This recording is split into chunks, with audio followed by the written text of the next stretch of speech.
So on page 215.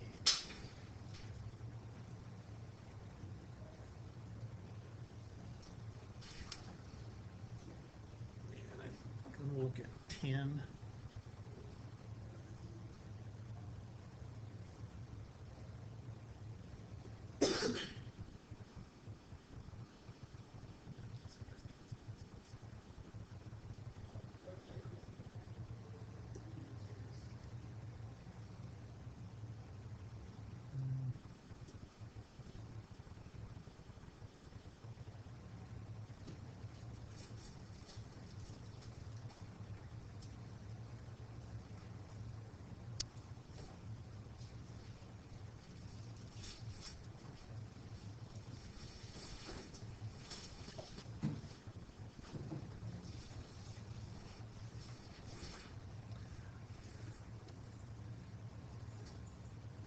This is N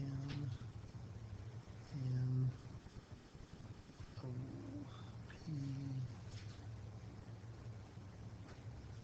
Q S.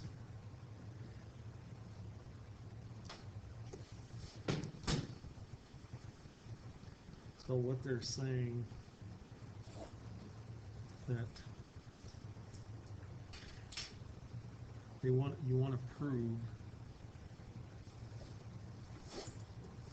that the triangle NR is congruent to triangle QPS. First thing is to give us that NO is congruent to PO, and then this is given,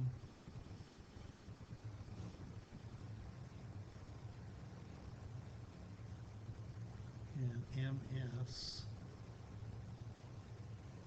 is congruent to RQ, and that's given to us.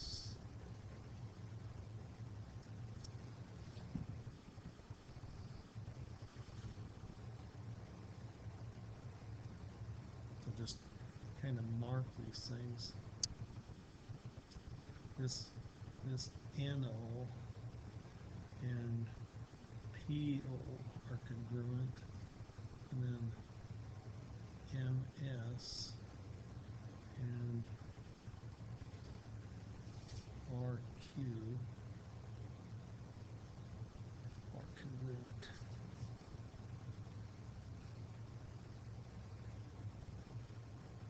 Okay.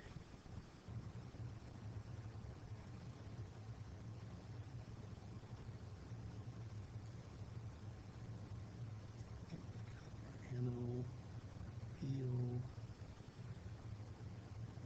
MS, RQ. And then there's given us that these two angles are congruent.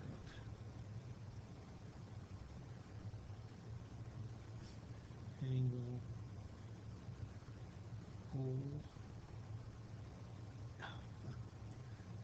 OS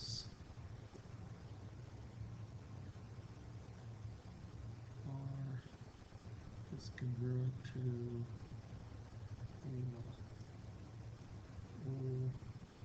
ORS. So OSR, this one is congruent to this one. That's given.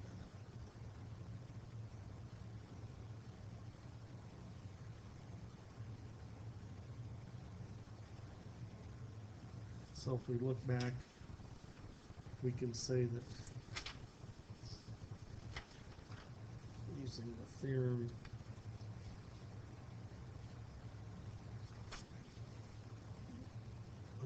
it's at the corollary 4-6. No, not that one.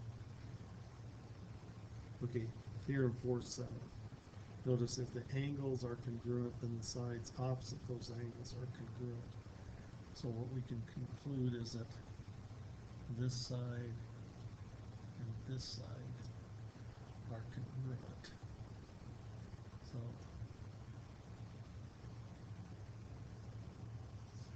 SO is congruent to RO, and that's theorem 4.7. If the angles, the sides opposite congruent angles in a triangle are congruent.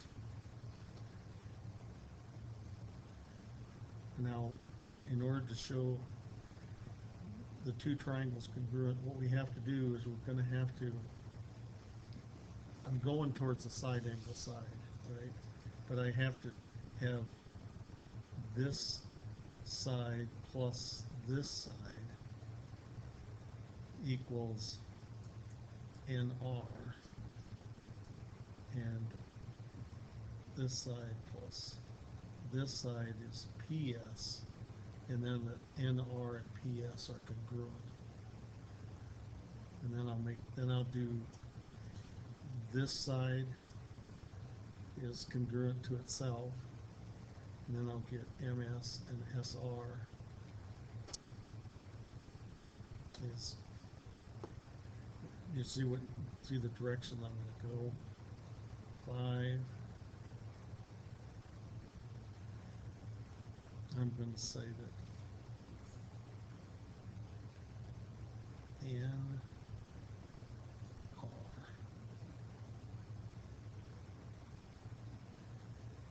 is congruent to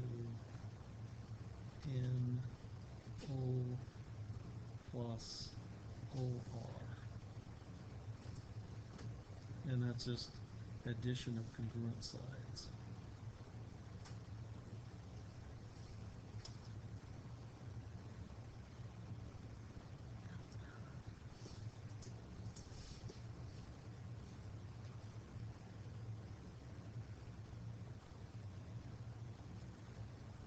And same thing here is PS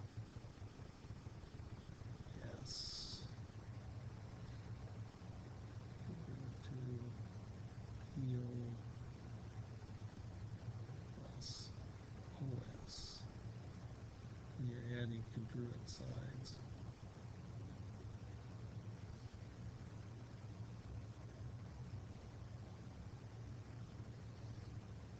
And then what we're going to say is that NR then is congruent to PS.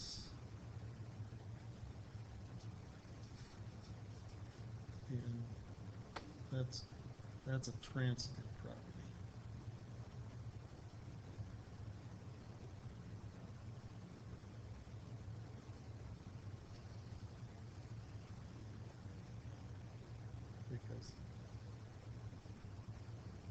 Because of all that congruency. Then what we can do is aid.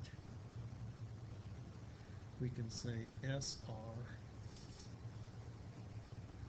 is congruent to, and then RS, and that's reflexive.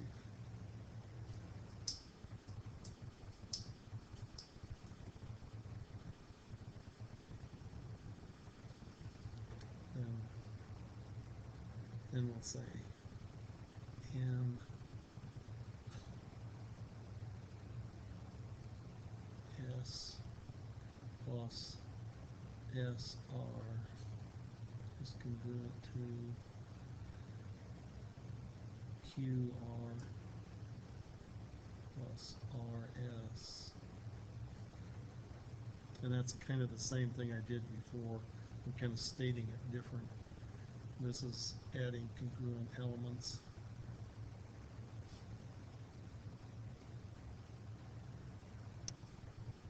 I don't want to state that. G.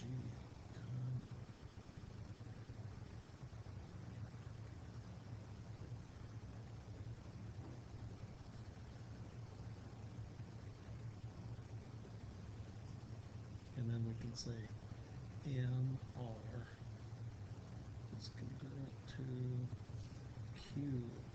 QS, and this is a substitution.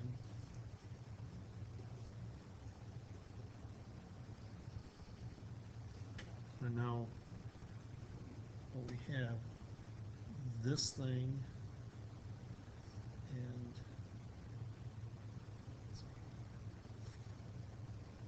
this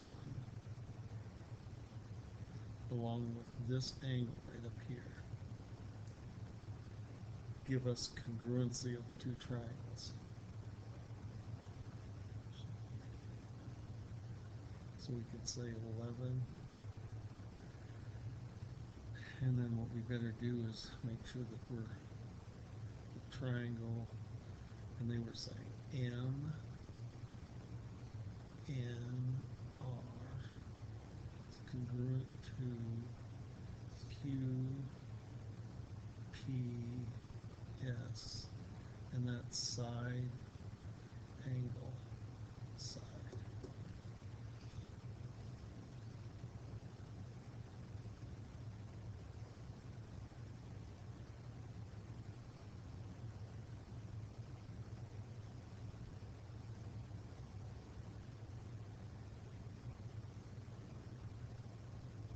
And you can do a variation on this, just as long as I can follow it, and that it's an actual, that it actually works.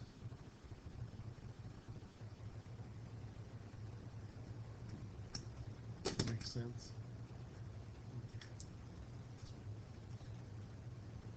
All right, 12.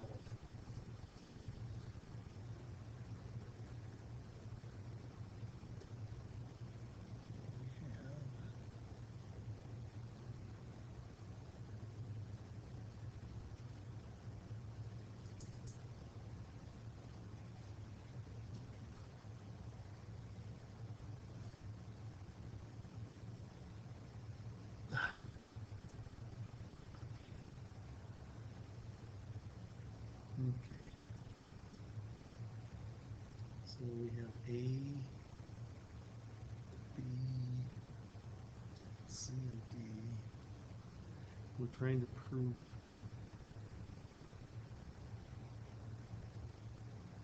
that triangle A, B, C is isosceles.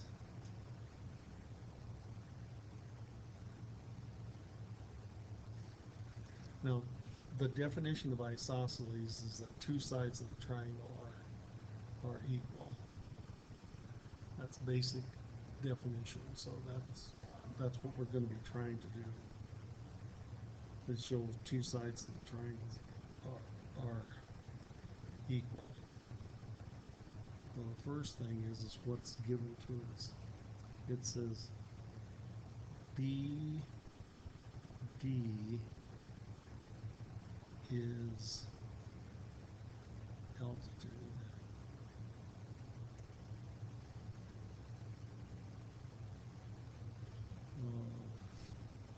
Triangle ABC.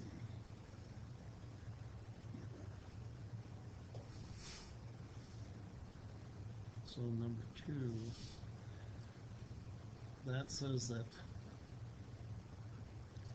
BD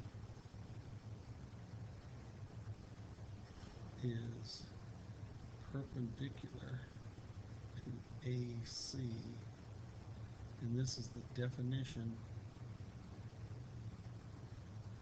of altitude. And altitude is the perpendicular distance from the base to the vertex. So by definition, that's true. And 3, then angle ADB is congruent to angle CDE. which are equal to 90 degrees. And that's definition of perpendicular.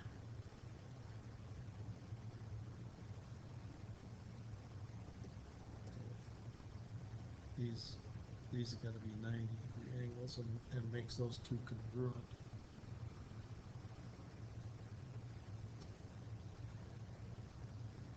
Okay. There's something else. And it says it's a bisector of the angle B. So that's given to us. So BD bisects angle B. That's given.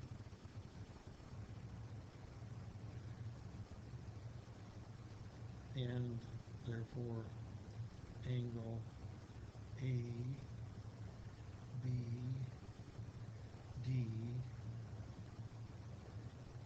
is congruent to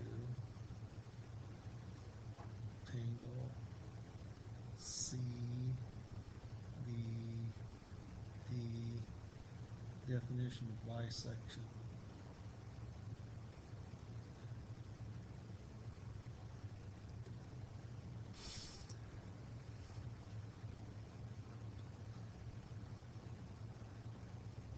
Now then, what we can do is we can say that 6, that BD is congruent to BD. That's a reflection.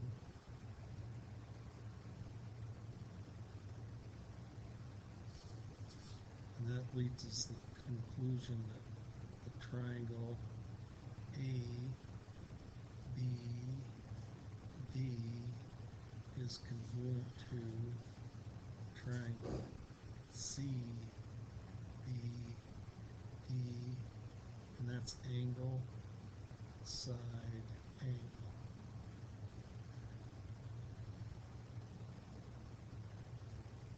Then AB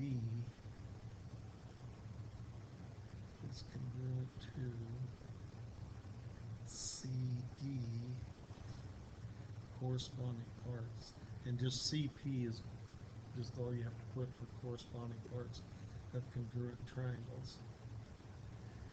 And 9, therefore triangle ABC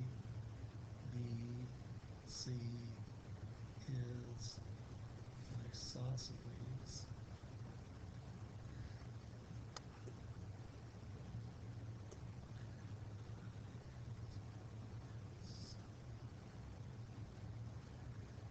By definition.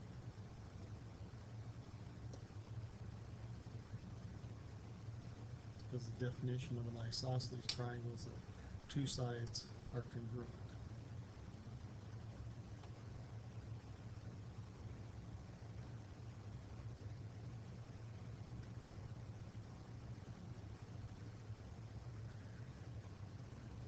Does that make sense?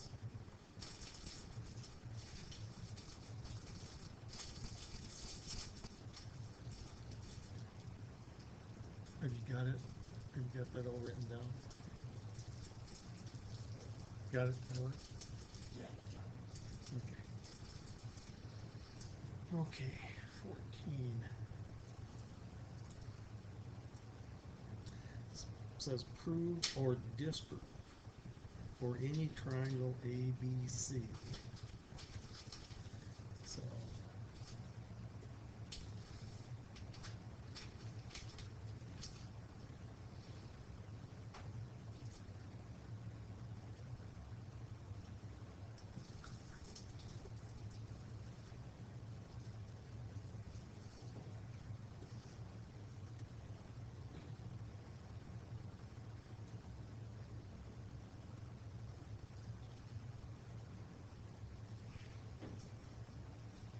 if ABC congruent to CBA, then ABC is isosceles. So what we're trying to prove,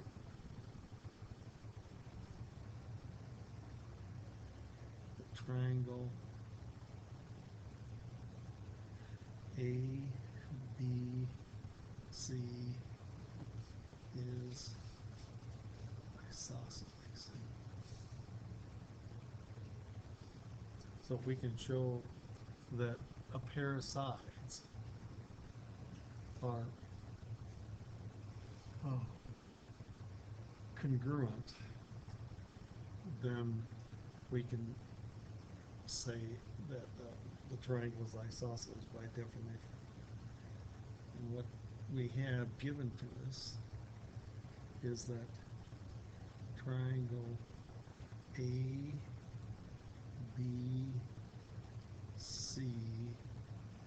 is congruent to triangle CBA, and that's given to us.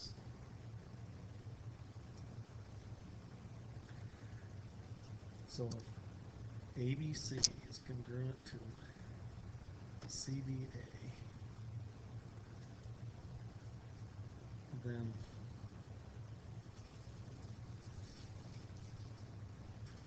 AB is congruent to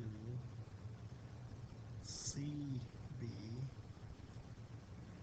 and that's corresponding parts of congruent triangles, right?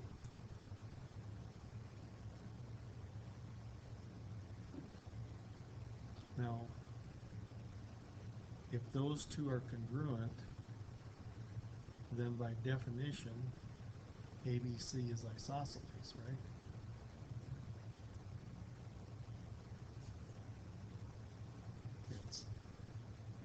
This side is congruent to that side. Well, then in the triangle ABC, we have an isosceles triangle.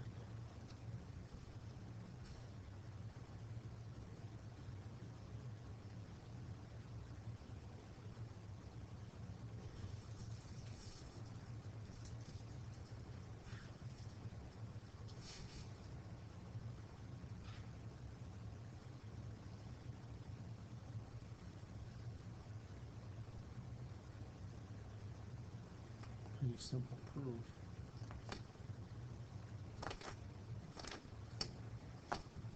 It's just that they have defined the triangle in two different ways, and that this is exemplary of why it's important the way you write the things going around the triangle, because you know it's defining the triangle that as if it's flipped over, that C and A are inverted, and therefore, you know, AB is congruent to CB, and BC is congruent to BA, and CA is congruent to AC.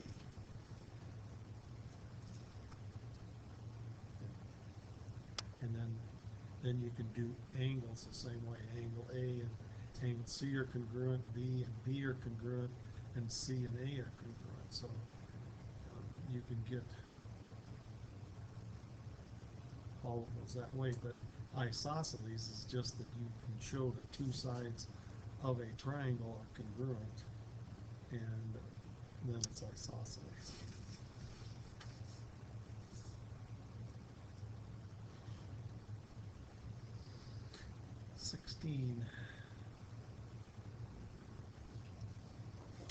Says prove that if any isosceles triangle, the median drawn from the vertex angle is the bisector of the angle. So it's an isosceles triangle.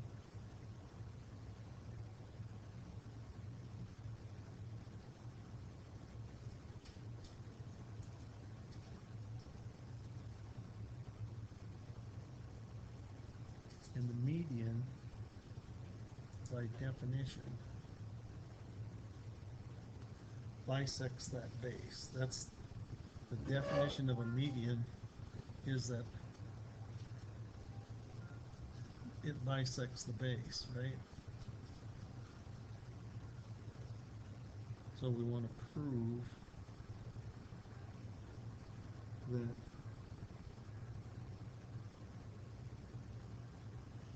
the median of the vertex angle is a bisector of the angle. So if I go A, B, C, D, so we want to prove B, D bisects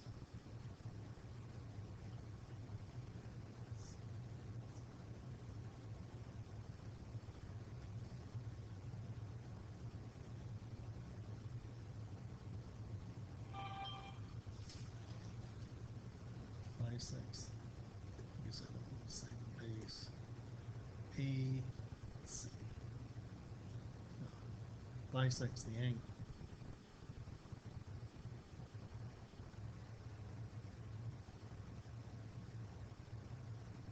That's what we're trying to prove. Prove that in any isosceles triangle, the median drawn from the vertex angle is the bisector of that angle. Okay.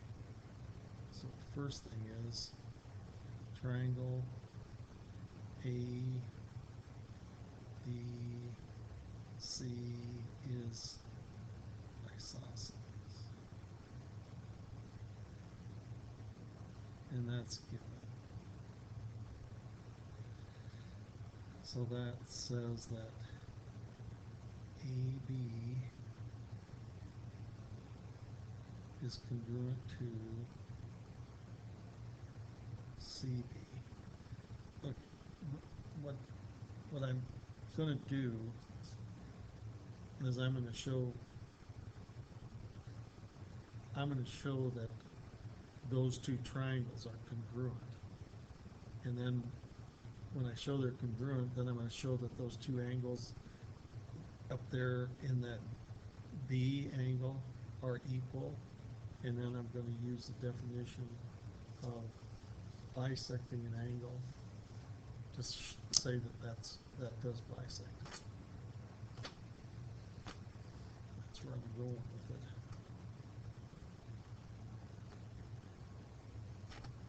Now, AD is congruent to ACD. Consistent here. CD. And that's a definition of a bisector. I better give a reason for this. This right here is the definition of isosceles triangle. And then this one, this is number 1. This is number 2. Number 3. This one is definition of bisector.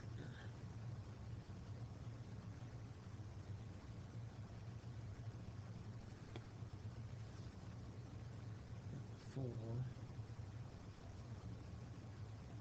So then I'm going to say BD is congruent to BD, and this is reflexive.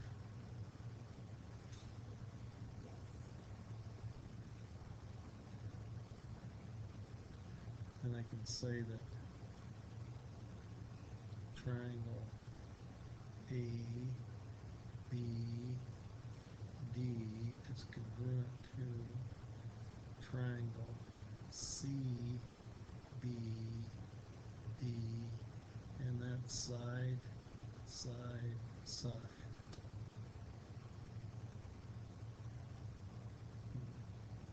angle A B D is congruent to angle C B D,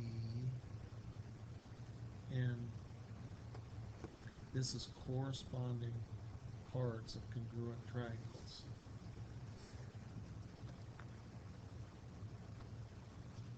So 7. I want to ask a question.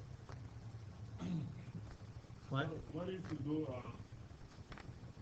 angle ADB is congruent to Then you'd be talking about CDB? this. Then you'd be talking about this angle right down here. ADB. That'd be these two. Can that angles. not be 90 degrees? No, not necessarily. You can show them to be 90 by showing that those two are congruent, and if they're straight angles, and then if two congruent angles sum to straight angles, then they have to be 90. That's what I'm saying. But Is it right but to say that? yeah, you could do that, but it's not necessary because I'm going to show that I'm showing these two angles here are congruent, and then I can say therefore BD bisects angle ABC by the definition of bisect. Bisecting an angle makes two equal angles. That's what I've just shown. Okay. So I'm ready to make the statement that therefore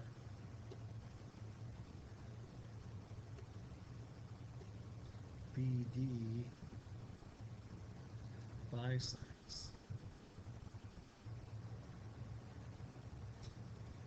angle ABC, and this is the definition of bisector. You bisect an angle, you have two equal angles. So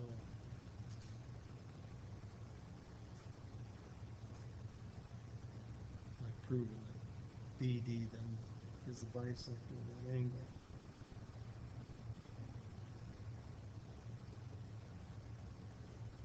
Okay, 18. It says prove theorem 4-7. Okay. 18. So theorem 4-7.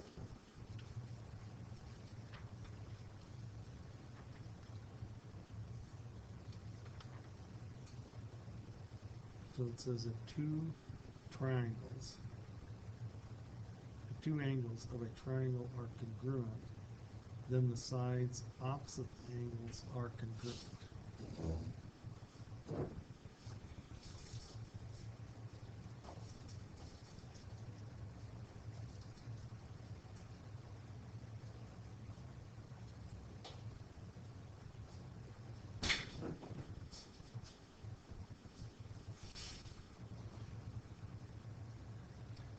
Prove that the sides opposite congruent angles are congruent.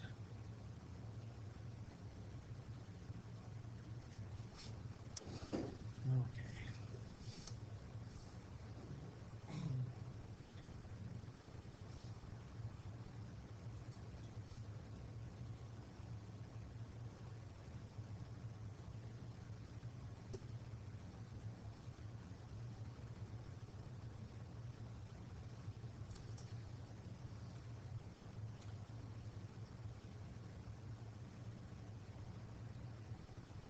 Okay. So what we have, we're going to be given two angles are congruent in this triangle. So the first thing is angle A is congruent to angle B. And this is given to us.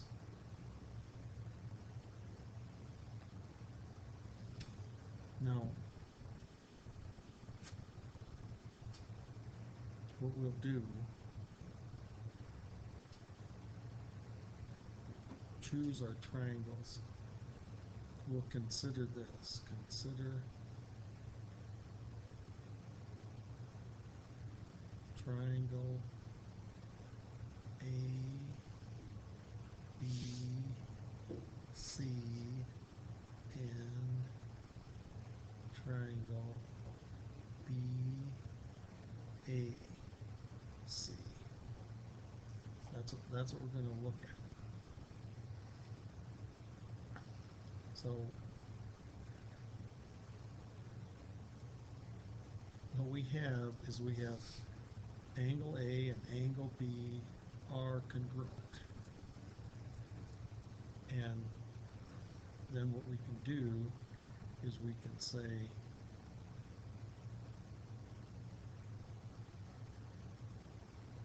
that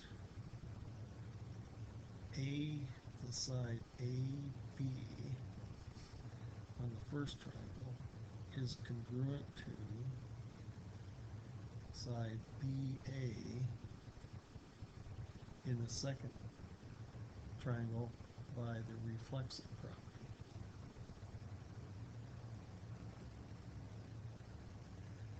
They're the same side, you just kept going from A to B on one and B to A on the other. Now, and you can, if you wanted to be real precise, you could say if A is congruent to B,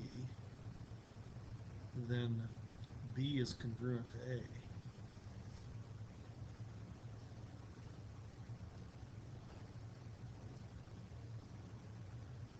And that's the reflexive property.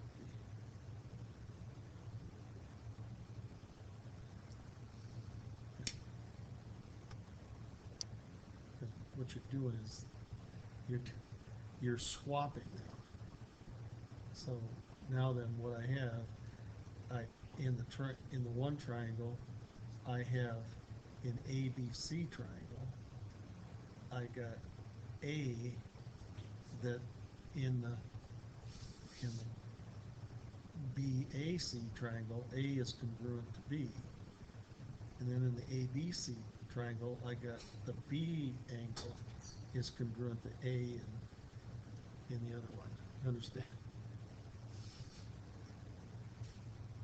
And then I got those sides are the same, so I got the two triangles.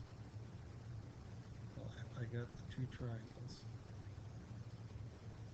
A, B, C is congruent then to the triangle B, A, C, and that's by angle, side, angle. And then number 6. Then side AB in triangle ABC is congruent to side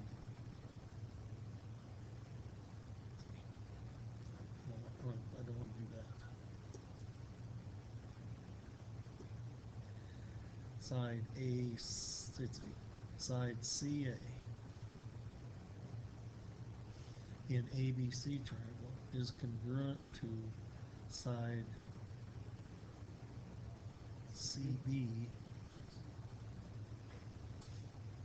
in the BAC triangle. And that's corresponding chords.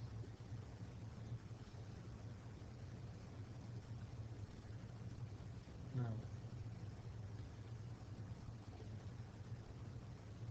CA and CB are sides opposite congruent angles, and therefore I have proven the theorem.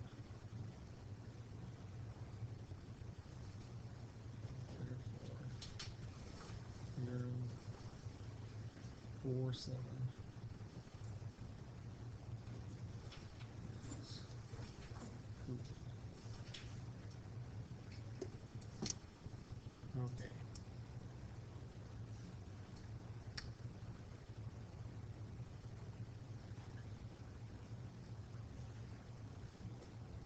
So any questions on that?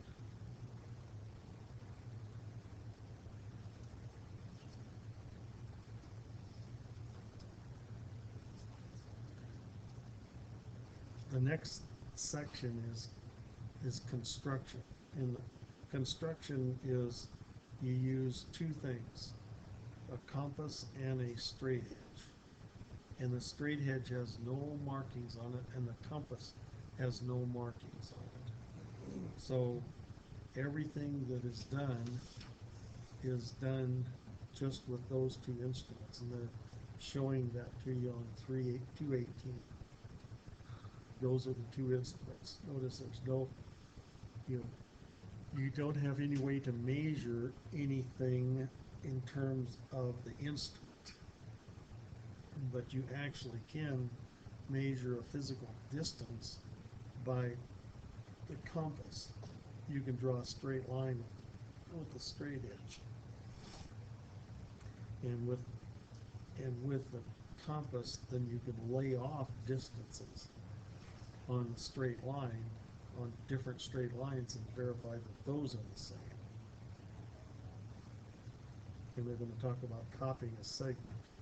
So in copying a segment, what they do is they say, if you have a straight line here, and you have a straight line here, and you have to just imagine that I got a compass, and if I put the point of the compass right there, and then have the compass at that width, and then I just run it out to that point. If I don't change that compass, and I take it down here and take another point here and put this end, this A end of the compass, right here, with the same angle on that compass, then that B end, when I lay that out on this line, then this line segment will be that line segment, or you can be, that's all you can do with the compass and a straight line. You can transpose a length from one line to another by laying it out that way. That's what they're trying to show you. And then another thing that you can do with the compass is, if you have a straight line, oh boy,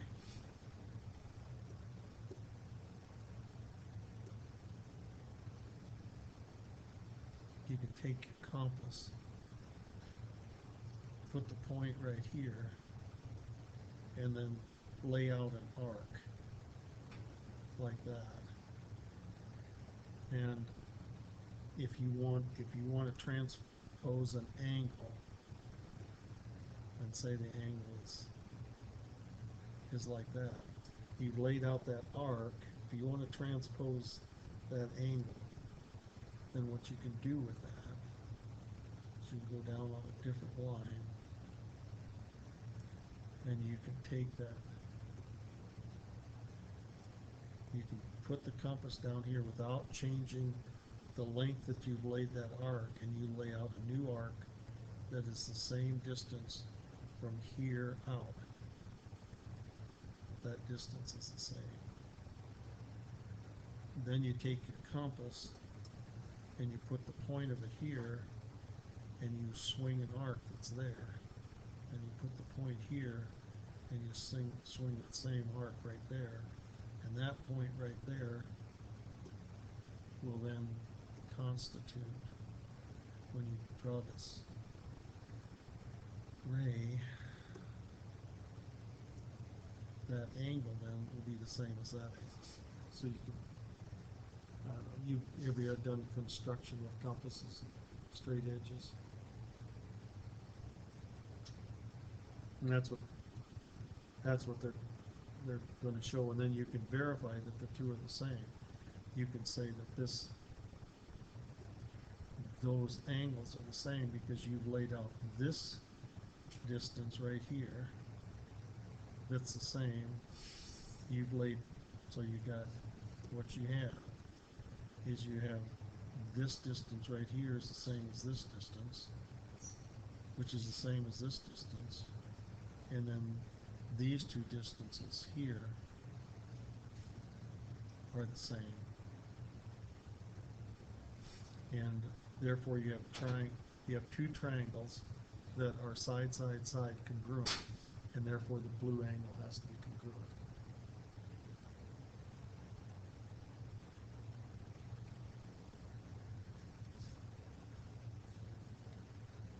And then they're going to show you how to bisect an angle, and it's going to be a similar kind of situation where if you have an angle that's laid out,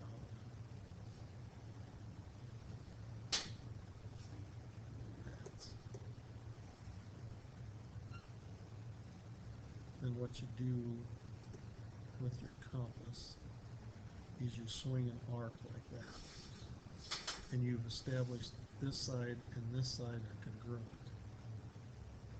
Then you go right here, put one point of the compass here, and swing an arc out here, and do the same length, put that point of the compass there, and swing an arc out here. Now what you have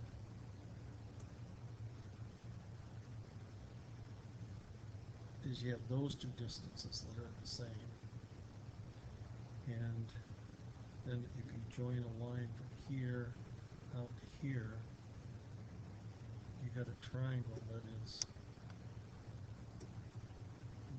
the two ones that I marked there are congruent, these two are congruent, this side is congruent to itself, right in the middle. You got two triangles that are congruent to each other, then you verify, therefore this angle and this angle are equal, and you bisected the angle. And you can show it by congruency of triangles, verify it, but you're just using the compass to show it. Okay.